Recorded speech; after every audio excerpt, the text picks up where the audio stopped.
This is One Broke Gamer Girl, and this is my review of Lara Croft Go for the PlayStation 4.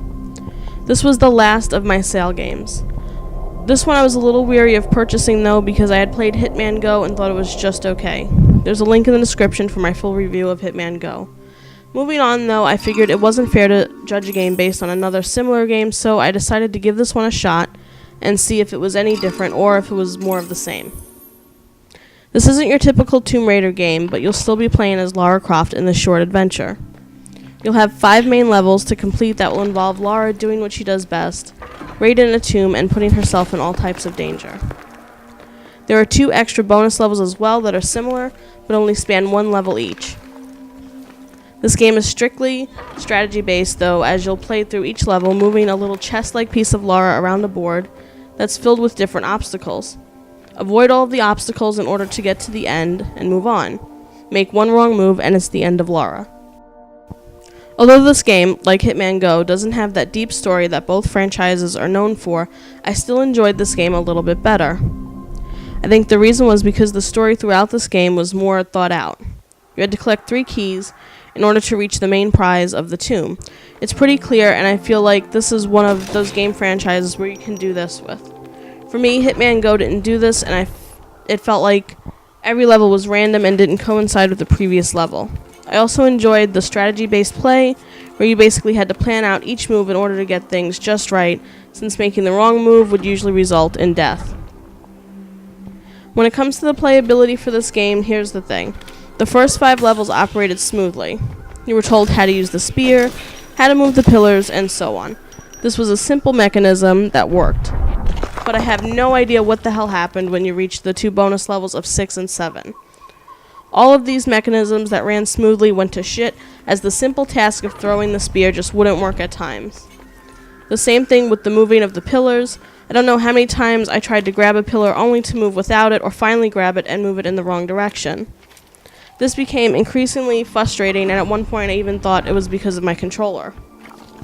Wanting to make sure it was the game and not the controller, I switched out controllers only to have the same thing happen.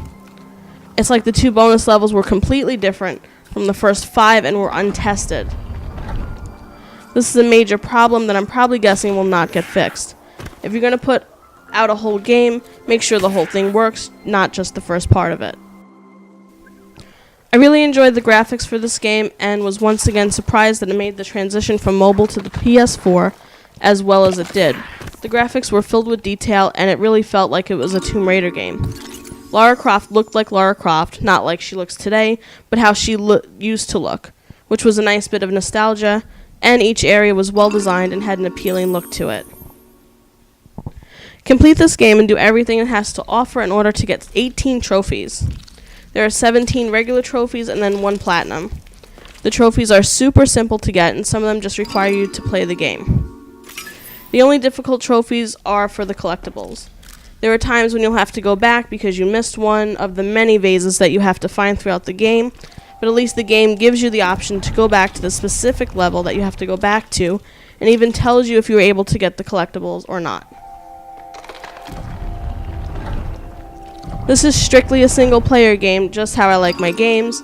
No need for other people to play with, or trying to bribe one of your friends to help you out. It's all up to you. Overall, I give this game a 3 out of 5. Here's what's great about it. While there isn't a spoken story, there's still a story, and if you're a Tomb Raider player, it's easy to follow along. Also, the game is interesting and strategy-based, meaning you can't just run into the tomb and shoot your way through it. You actually have to think about your moves ahead of time. Also, the graphics transfer nicely from mobile to PS4, and it brings back the old design of Lara Croft that everyone knows and loves. Here's what's not so great about it. While the first 5 levels work perfectly, the last 2 levels will make you think like you're playing a completely different game, as the things that used to work no longer work how you want them to. I really wish I could have scored this game higher because I did enjoy it, and I enjoyed it a lot more than Hitman Go, but the simple fact that the performance of this game went downhill for the last 2 bonus missions were a big no-no. This was simply uncalled for and just bad game design and development. It was seriously like playing a new game, and it kind of ruined the experience just for a bit. Sometimes a game could be good, great even, but it takes something like the end part of the game not working for it to ruin the whole game. I would suggest that if you purchase this game that you do so cautiously. The first 5 levels will give you a nice challenge as you move through each level, and while the last 2 bonus levels will do the same thing, the mechanisms won't work and you want to toss your controller out the window. At least if you're going to buy this, make sure you don't pay the full $9.99 price and pick up this game on sale.